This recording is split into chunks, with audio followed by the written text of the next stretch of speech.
Welcome to the Talking AI podcast, where we talk AI with both experts in the field and early adopters. I'm your host, Matt Page, and we're here to demystify AI for you so you can get some value from it. Let's talk some AI. All right, thanks everyone for joining our Talking AI live on the business case for Gen AI in 2025, ROI insights from a CFO and CTO. I'm Matt Page. I'm going to play MC for us today, wrangling these the two differing personalities, the CFO and the CTO, and it relates to AI. I head up strategy here at HatchWorks AI, but this is going to be fun.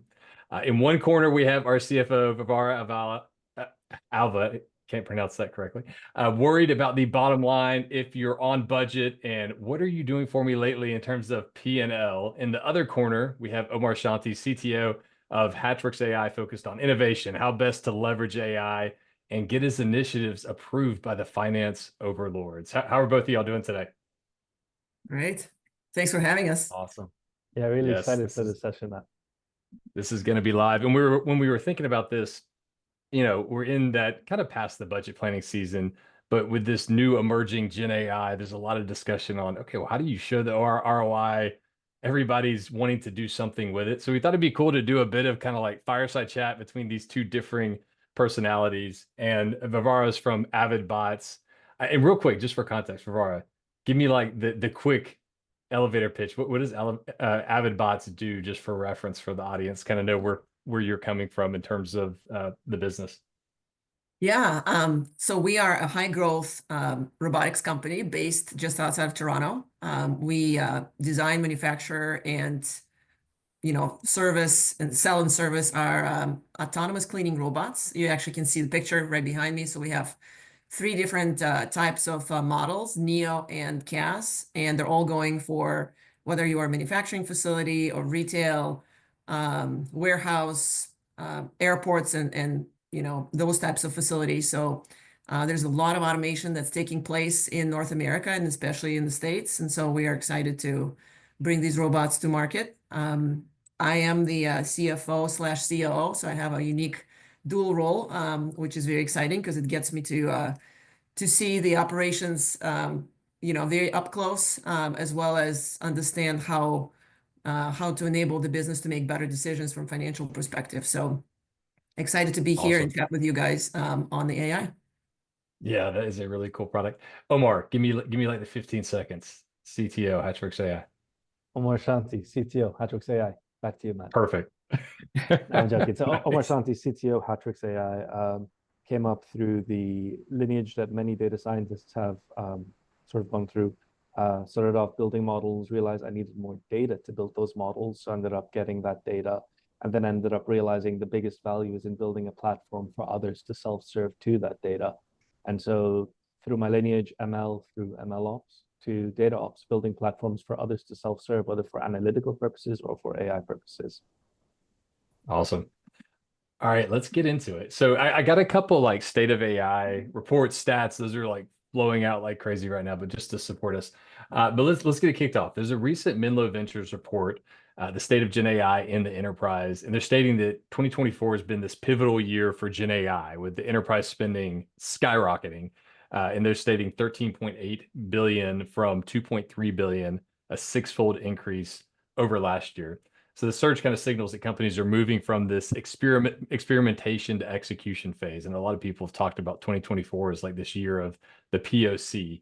But despite the optimism, as a third of decision makers, they state, admit the lack of clear vision for how AI will be implemented in their organization, underscoring the early stages of this like large scale transformation at play. So for both of y'all, I'm curious, given this backdrop, how do each of you view the role of generative AI in shaping business strategy as we look towards 2025? Why is it critical for companies to act now, even though things may be a little bit fuzzy or uncertain? Varvara, let's go to you first from the CFO, COO perspective.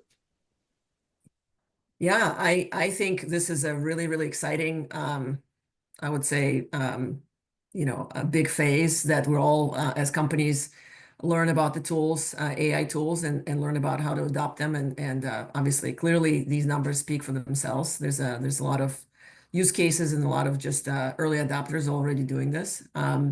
From my perspective, I think there's broadly three buckets where I see generative AI comes in and being very handy. There's definitely a lot of AI use in product and engineering. And that would be anything from code efficiency and testing. So we don't have to grow our engineering team as much. We can reduce our cycle of code development. We can get our products to market faster. So there's certainly that to the companies that I see in the industry that are looking at AI tools to help them drive more code personalization, because that becomes, I think we are going into the era, especially in the B2C side, where we really need to capture a lot of that dynamic, how our customers are different. And traditional means of just coding, it's going to take too much time. But with AI, you're able to really, think about, customizing it and really increasing conversion rates within certain verticals.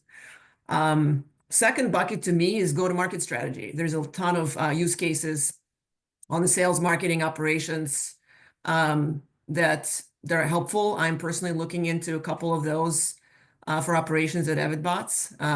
We currently, specifically in tech support, any sort of like chat box, features available for customer support or tech support use cases, as well as just like really analyzing some trends and data of our customer requests. So I would say that's a second bucket. And the third is definitely in finance too. We haven't started using AI in finance, but I am aware from my peers that there's a lot of interest in, for example, looking at AI to help people predict churn rates, churn rates of customers and revenue churn, and understanding why that's happening. So maybe combining kind of product data with financial impact data and really turning into something that's a bit more data driven, as opposed to some assumption that based on the last 12 months trend of what the churn was. So I think AI is really exciting area for companies to explore. And I'm excited to be leveraging that technology. Nice. So a lot of operational efficiency, a lot of empowerment going on. I'm curious though, you talk about using it in the finance realm. Who's approving that? If it's in the seat of your organization, do you kind of have the inside track there? Yes, this helps, right? So well, listen, I think, generally speaking, this is actually maybe a broader question, depending on who we have in the audience and how large the companies are. But obviously you can go all the way from small companies to medium to large. And, I think in a small companies setting, typically what I see is head of function and, finance, right? So Yeah. the head of function, whether it's on the operations side or the product side, would speak to me, and then we can go through the use case, business case, and understand the ROI. Yeah. In the bigger companies, I think CTOs get involved, chief technology of / CIOs. I think that's a very common looking at the data stack and looking at all the other risks, data compliance, and all these things that need to be considered. So it becomes, so you basically pick up another peer. So it's not just the head of function plus the CFO. Then you have to pick up your technical expert / CIO in the mix to make sure that it's prudent in terms of strategy. Yeah, and you were talking about where it's getting adopted. This same report, IT, big area, exactly like you were saying, product and engineering. So exactly to the point you were hitting on. And then you see some of these other ones, right? Pretty much every area of the org, but in lesser slices. But I'm curious, Omar, same kind of question to you. How's it shaping the business strategy? Where do you think it's critical for companies to act now? And then from like that CTO standpoint, how do you align the technological innovation that you want to go do with the financial and operational priorities, which at the end of the day, the bottom line matters? Sure. So I think we all see that there's value on the horizon with AI, generative AI, for the purpose of this conversation. And Varvara did a great job in sort of unpacking some of the various value streams. I'll add a little bit to that, but first I just want to comment a bit on sort of the exercise of strategy, right? Because a lot of strategy is how to say no and how to say a qualified yes. So there's value on the horizon, but there's plenty of ground to run into, and there's a lot that can go wrong as you're chasing that horizon. We've already seen over the past 1-2 years that the vast majority of projects, some sort of conservatively put it at 50%, Others a little bit more ambitiously put it at 80% fail. So the vast majority of generative AI pilots just seem not to make it into production in enterprise settings. And I think there's this overarching theme that generative AI projects are easy to do, but hard to do well. So it's easy to get to the pilot phase, but to get to that production sometimes is this elusive goal that companies can do. So to strategize this, you sort of need to balance, obviously, the risk and the reward. It's table stakes. We all understand that. But I think one thing to keep in mind is that in this time of turbulence, you're building your innovation muscle, right? Innovation within an enterprise sort of requires an infrastructure, requires a culture of failure, of learning fast, and of taking those lessons forward to then grow. Agile methodology sort of teaches us this, but a lot of the times people think Agile only applies to an individual project and a delivery methodology, when in reality, Agile can sort of apply to an entire digital culture, right? A culture of learning, of failing fast, and then improving. So if innovation is a muscle and you're looking ahead at this year of 2025, seeing that there's a few generative AI projects that make it, but many fail, how should you sort of position yourself? Now, I think on the one hand, investing in learning how to do generative AI is valuable because you are building up that competency, and there are use cases that people are seeing a lot of value with. Varvara did a great job of mentioning a few. I'll add some more. Generally, there's sort of 4 different types of generative AI bucket that you can sort of build on. There's content creation. So probably over here on that marketing section over there, as well as perhaps on the design section, and even in IT under coding, we're seeing generative AI lower the barrier to entry and accelerate cycles for producing marketing content, whether it's images, texts, blogs, and so on. Same for semantic analysis. So in human resources there, perhaps also in things like legal, you're able to extract language from, you're able to extract meaning from text, free-form text or something more structured. Pattern recognition, I believe Varvara was mentioning this as well, but generative AI sort of sits on top of classical AI in pattern recognition. So you can effectively point generative AI at an image and say, identify all of the all of this class of thing in that image. And then lastly, what we're all familiar with, the sort of multimodal conversational interface. So building chat that allows you to upload image, video, and audio. So I guess at the intersection of all 4 of these, you can find a whole host of use cases. Some are a little bit more proved out than others. Some are packaged neatly. Others are sort of plug and play. So ultimately, it depends on the biggest pain point that your business faces. And the worst is to be sort of a hammer looking for a nail entering 2025.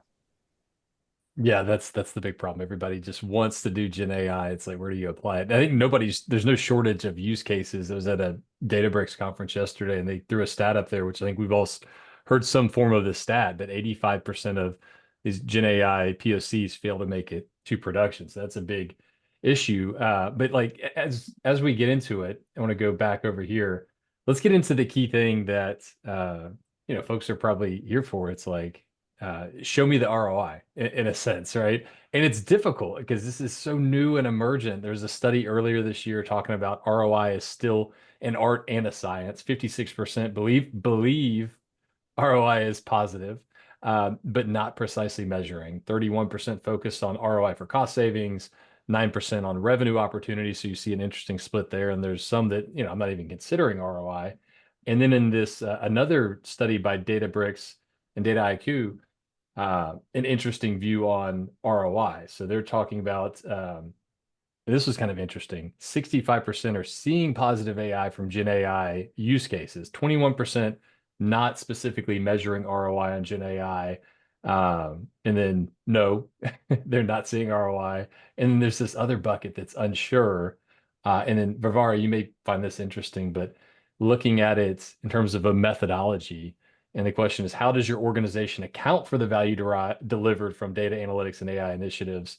Only 7% are fully accounted for on the balance sheet, fully quantifiable, assessed, tied to a business initiative. And then there's this huge bucket of, we got a framework that's consistently applied. And then we have a framework that's inconsistently applied, then it's just anecdotal. So all that to say, like, this is where I want to get into the meat of the conversation around ROI.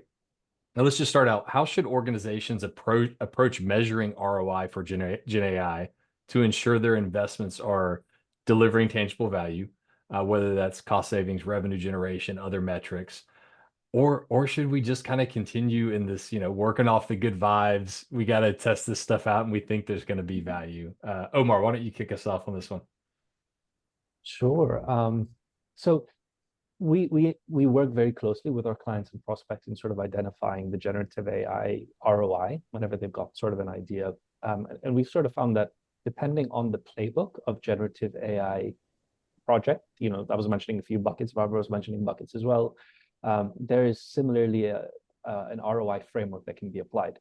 So a project that the goal is to delight customers and increase retention has a different ROI calculation framework than something that's a more automation or augmentation play, which has a different sort of ROI calculation framework than something that accelerates the cycles for A/B testing on the front end. So figuring out what class of ROI calculation framework applies helps, because that sort of allows you to problematize what the reward is, what the return is, right?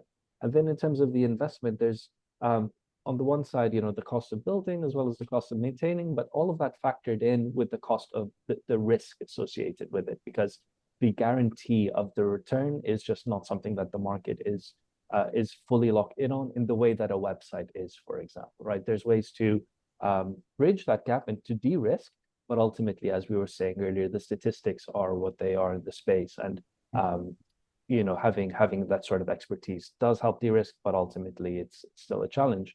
Now, when you balance effectively the benefits of that one use case, which again, you want to select the use case that has the best bang for the best juice for the squeeze. So the thing that it's not a hammer looking for a nail, but the thing that the business genuinely needs the most, then you will typically back into the most compelling ROI calculation there. And generally, I think it's the same playbook that we see elsewhere, Matt. So my remarks can't offer too much that we don't already know. All right, Varvara, what's your take there on ROI from the CFO, COO perspective? How are you thinking about measuring it? Any nuance or anything different you're applying from that perspective? Well, I would say a couple thoughts from my place on this topic. First of all, I'm not surprised that so many people either not measuring or measuring it partially. I do think that's a very common evolution, right? So we just got these tools in place, and I think folks are just experimenting and learning and really better defining, because like it's hard to nail down exactly what is happening. And especially in the organizations that maybe some of the processes are not consistently followed, and so then it becomes so it is a little bit of a iterative exercise. I do think, typically when you throw a tool together like this, you first would just do a little bit of a pilot, so you understand exactly which metrics. No question that companies should be measuring the ROI before they make a large scale adoption of the tool. Before you get to that, most companies, and including our own, we would be engaged in more of a pilot type setting where we more clearly see how the tool is being used, what is the baseline, really defining that baseline, defining the key metrics that helps us better articulate. I think to Omar's point, so far, at least in my company, I see a lot of use cases that are going to be driving cost efficiencies, less revenue generation, but more cost efficiencies, where people are just getting more productivity. And so I think understanding, let's say, if that's the area that you want to dig in, just be very thoughtful about what is your baseline, how is that structured in terms of metrics, and how you're measuring your current productivity. Because some companies have a hard time even describing that. I mean, because ultimately what AI does, it really helps enable for folks to get, let's say, if we pick, software code development or testing, ultimately to me, that just means that the life cycle or the process life cycle needs to be shorter. So by aligning to what specific key metric is going to be impacted, and then rolling out, enabling, and make sure that your developers are understanding how the tool is, because that's also may not be depending on how people are trained and utilize it, it may not be exactly adopted in the way it could be actually more impactful. But either way, I think the pilot stage really helps folks to better understand what is the baseline, how exactly AI is going to be used in the workflows to enable the differentiation and reduction in, I don't know, code lines, efficiency review, ultimately leading to a reduction in in the code lifecycle. Once you get to that level, then it's a simple math. You've got your engineers, you've got your cost per engineer or per hour or whatever, and then you can, very quickly understand that the ROI is material, right? But it's path to get to that is something that just needs to be more fully kind of understood. And I think that's what takes place in the pilot stage. Which I'm curious, Varvara, which ROI related metric gets you most excited? I heard there's one around cost savings, revenue generation. There was I think, Omar, you mentioned the customer experience, kind of NPS retention. Is there one that gets you most excited, or is it really case by case?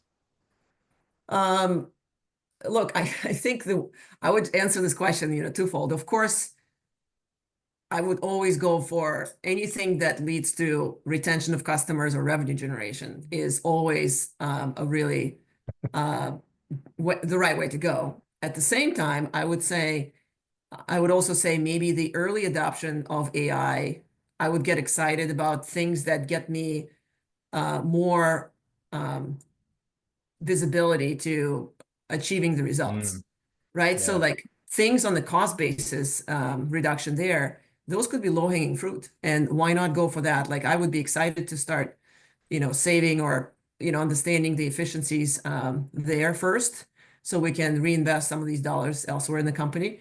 I think a lot of the revenue generation and that customization I talked about, sometimes it does take longer to play out. And I'm not that experienced yet because we haven't deployed those tools on the revenue side yet. But I certainly see a lot of very early, and especially coming out of like last couple of years, where, as you know, a lot of companies had to cut costs, and unfortunately reduce headcount across the board, and really finding to kind of squeeze more out of folks to do more with less.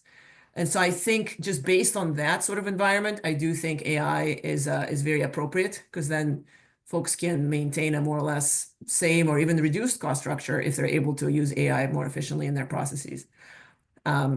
Obviously, but hands down, more revenue and higher customer retention, that would be definitely more strategic. Yeah. That's interesting there. And I think it's that battle between the quick win and the sure thing, and maybe it's the cost savings. This is another interesting piece from the Menlo Ventures report. What's the selection criteria for Gen AI tools? Easy quantifiable ROI. Okay, yeah. Exactly. But there's this element of like customizable for my org or specific industry was like a big point. So is it tailored for me, and then performance accuracy, easy integration with existing IT systems. But Omar, let me turn it over to you. Uh, paint us a picture of what maybe like an ROI scenario or calculation may look like. Give us Sure. an example. Sure. Yeah, I think Barbara's remarks are very helpful because ultimately, so much of identifying ROI can be a theoretical exercise or a practical exercise. And for something to really carry weight in the business, it ought to be practical. And for it to be practical, a lot of the times you need data.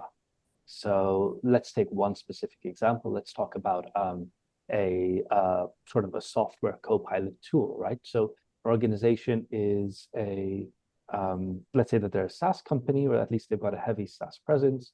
Maybe they've got an e-commerce website and they're shipping out digital products on it. Now, their digital products are being developed according to, each team's individual Kanban board.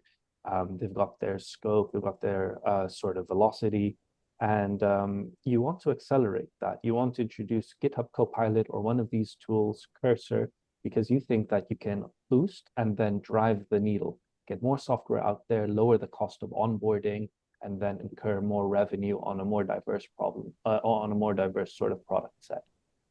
So you start drawing out that business case, that ROI, but you would strongly benefit from being able to actually point at statistics and say, this is our velocity, this is sort of the path that our team takes. So you sort of want to process mine the way that your software delivery lifecycle looks. And then from that software sort of delivery lifecycle mapping, you want to be able to back into the right interventions to make. So if you see that it's taking us way too long to write user stories, for example, or our testing process is just the biggest bottleneck here, then you might say, well, maybe we can invest in sort of generative AI tool here, and we expect that to give us this percentage boost, and that will give us this percentage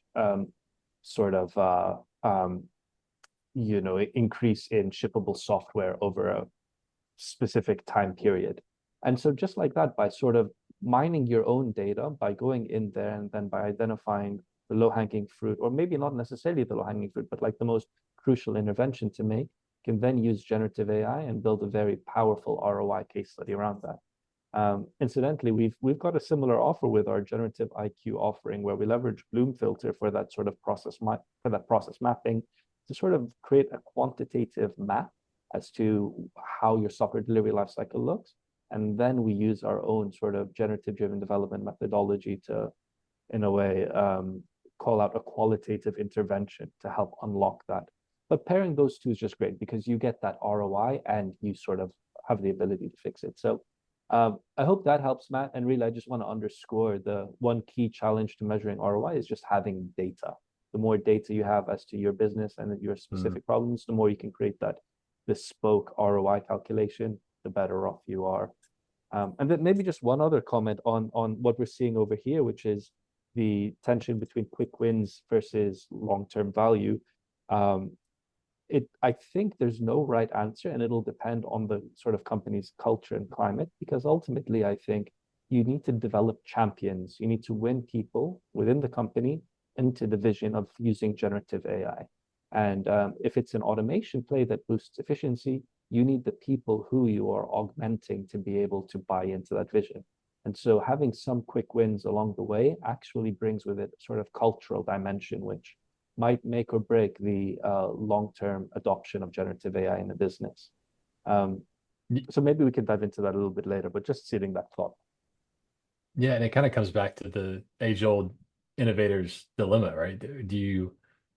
Are you just hitting those quick kind of base hit wins that don't necessarily make a huge impact? You're making progress, or do you potentially disrupt yourself in a big way? I'm curious, Varvara, on like a finance ops perspective, how do you think about these investments from like a CapEx versus OpEx standpoint when you're thinking of like, long-term benefits versus short-term wins? Any type of nuance when you're considering kind of where do you place that investment around Gen AI? Is there any nuance there between like tools or like building something native and whatnot?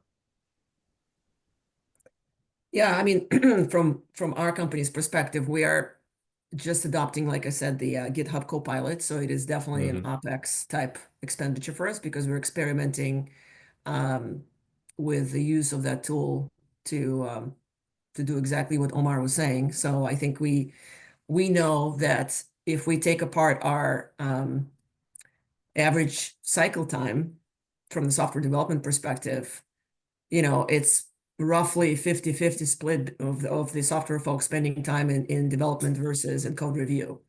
And if I am able to better track how, like AI can provide code suggestions that will and code summaries and help developers to do their own test of the code, of the quality of the code, that all could, reduce the average cycle time. And so I think that to me is a very defined kind of use case that, with a standardized pricing from GitHub, it's very clearly you can see the ROI. And again, like I said, it's an OpEx expense.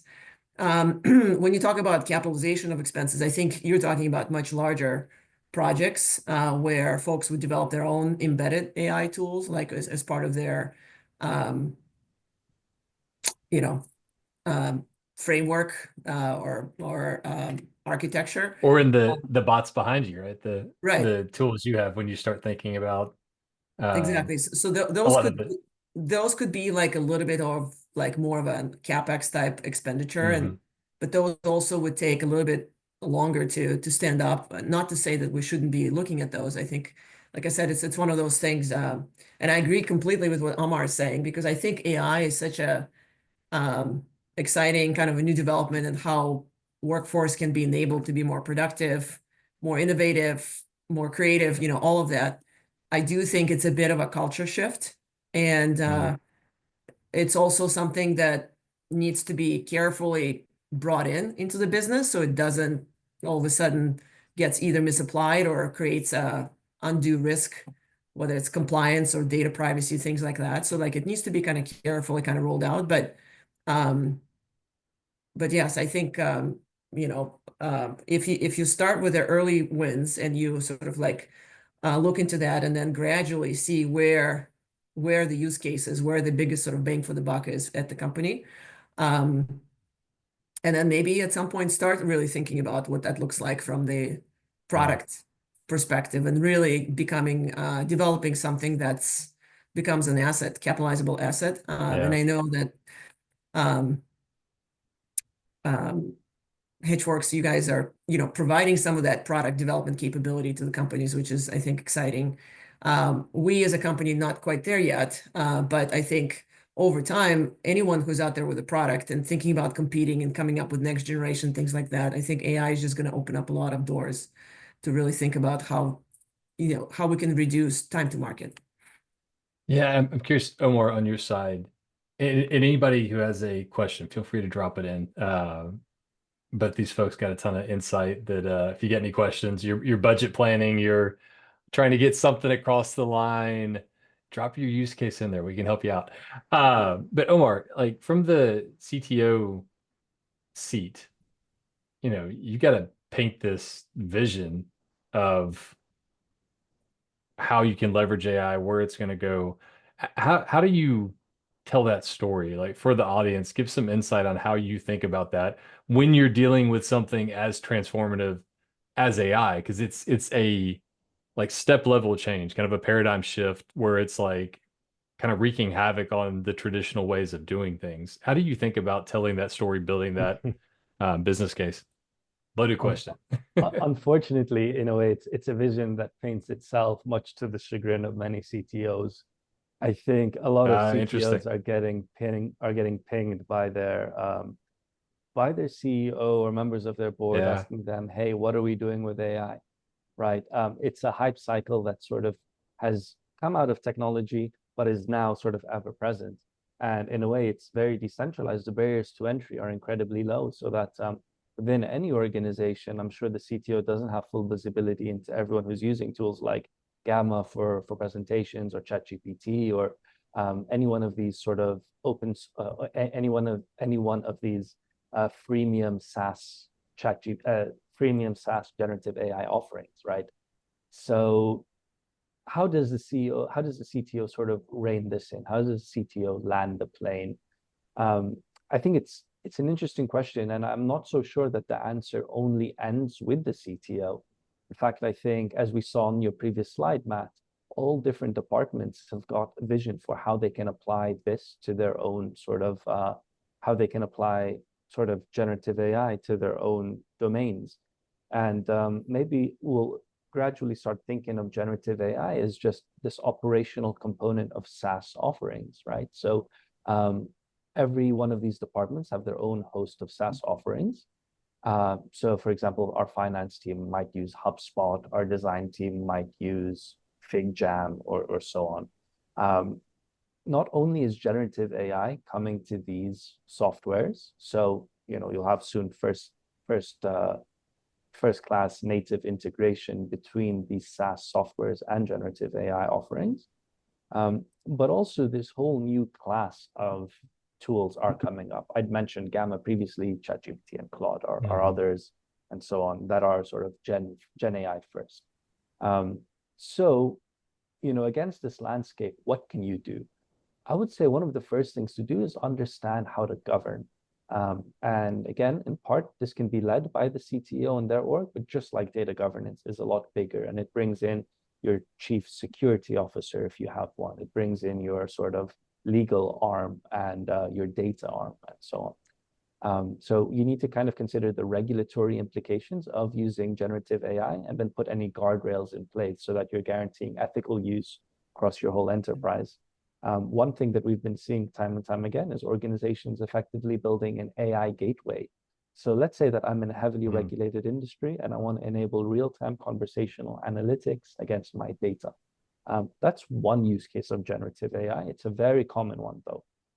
In that sort of use case, what CTOs will commonly sort of advocate for is the construction of this AI gateway, which is this one single governed interface. It's private for the enterprise, and it packages up some of the large language models, at least it abstracts them, and it solves for connecting with all of your data in one place. So this hub effectively gives you clean access to your data in a regulated way with very clear auditability, and it checks all of the boxes for many enterprises' requirements. So that is one example of the broader trend, which is, I think, the way a CTO should be sort of managing the expectations of their CEO and of their boards. Yes, generative AI is very powerful. It is democratizing. A lot of our organization are going to start building sort of workflows around it, but we need to govern it. And we need to solve for things that need to be solved for in a centralized place, and other things we need to create standards and then proliferate those across the company. Omar, what's your go-to response when you get the email from the CEO saying, "Hey, check out this AI tool. How do we do this? Can we put AI in that?" What's your go-to response when you get those daily in the seat of a CTO? And I'm sure other CTOs feel the same thing. Oh man. It's a difficult one. Like it's the easy answer is to just have ChatGPT write something for you. There you go. Yeah, exactly. So I want to hit on one other piece. This was kind of interesting. This was in the Databricks report, and it's talking about, in the end, Gen AI hasn't changed anything looking from last year to this year. Data is still a huge issue, but it also gets into like the people side of it. There's still this like big knowledge gap of like training and upskilling your teams. So curious from both of y'all, how do you think about that? Maybe Varvara, from your standpoint of operations and finance, in terms of investing in the people, the human side of it, to get the most out of an investment in AI. And then Omar, we'll go to you on the CTO side.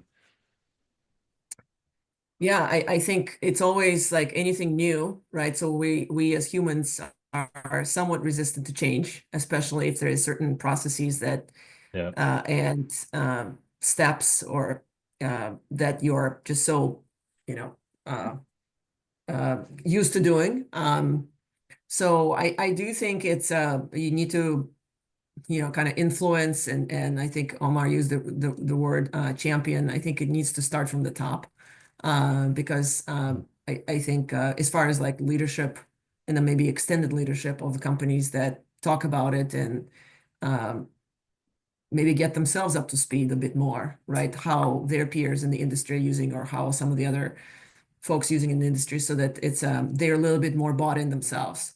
If you're not bought in at the top, you can't really like make it part of your culture evolution. So, but as far as like for us, I can tell you at AvidBots, I think everyone, especially in engineering, understand that this is direct benefit to them, and it's actually a great new learning that probably going to become table stakes for the industry, like as you go to different companies. And so it's almost like the nature of what AI can do is kind of sells on its own. You just need to make sure that you create it, like Omar saying, let's create like an environment where it's safe, it's guarded, it's before you sort of expand it to something that could become an issue. But as far as people goes, I think on the engineering side, I have not seen anything that would be hard to kind of get those folks on board. Operations is slightly different. I mean, we haven't even started yet on the operations, but we have been discussing in leadership circles like what sort of pilots we would like to test.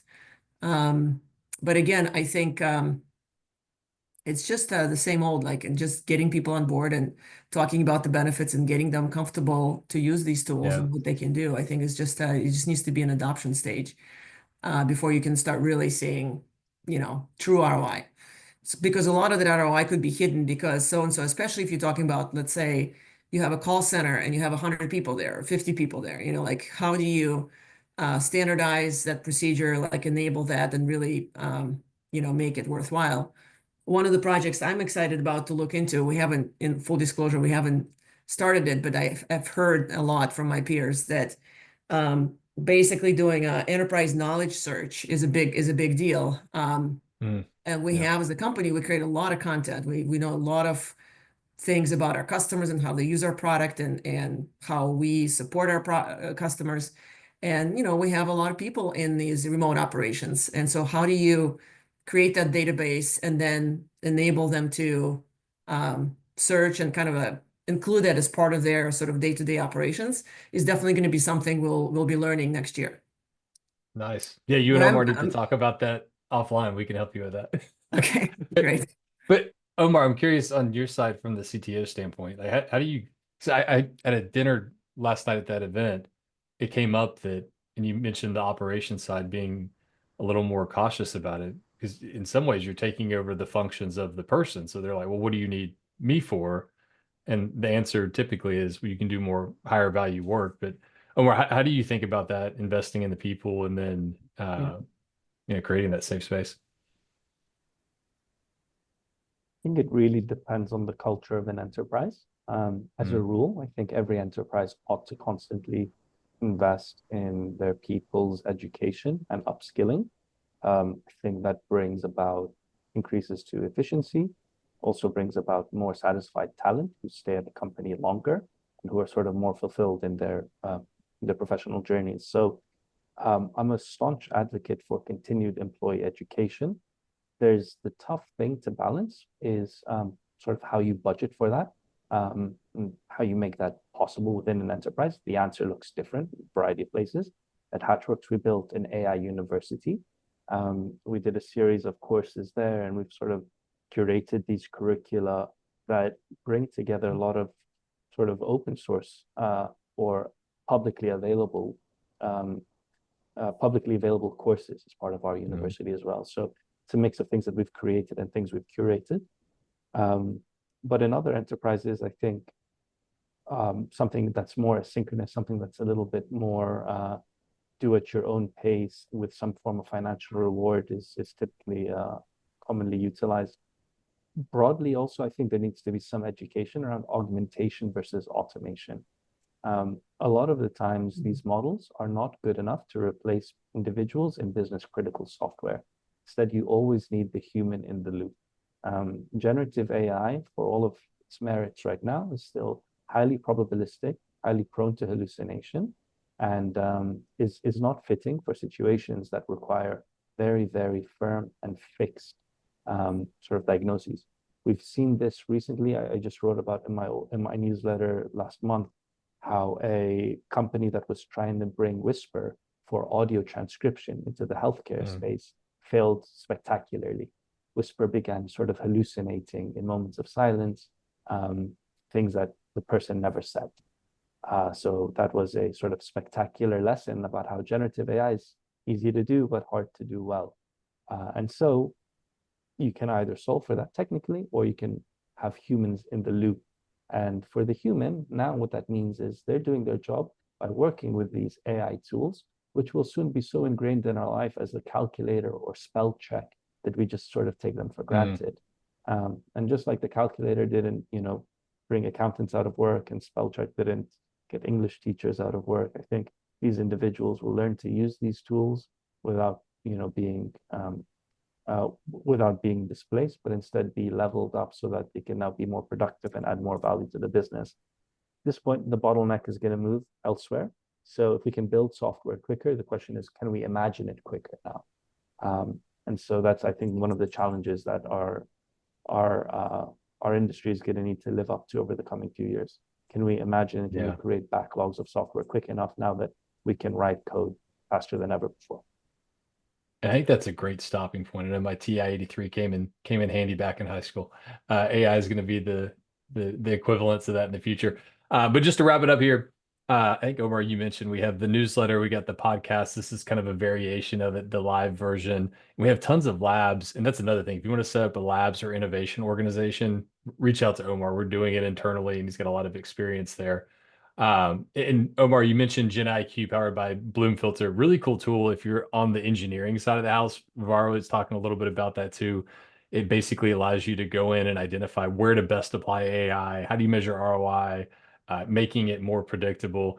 And the last thing, we're around the holiday season.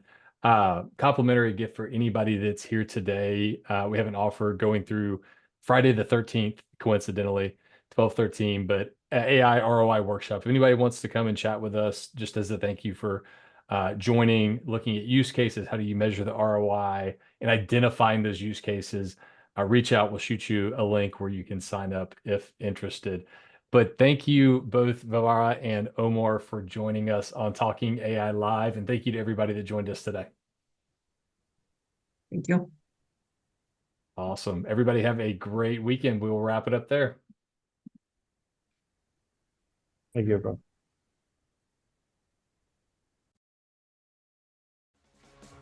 Thanks for listening to the Talking AI podcast. If you enjoyed the show, give us a follow or subscribe on your favorite podcast platform. And don't forget to leave us a review. We love those. For more info on Talking AI, visit talkingaipodcast.com.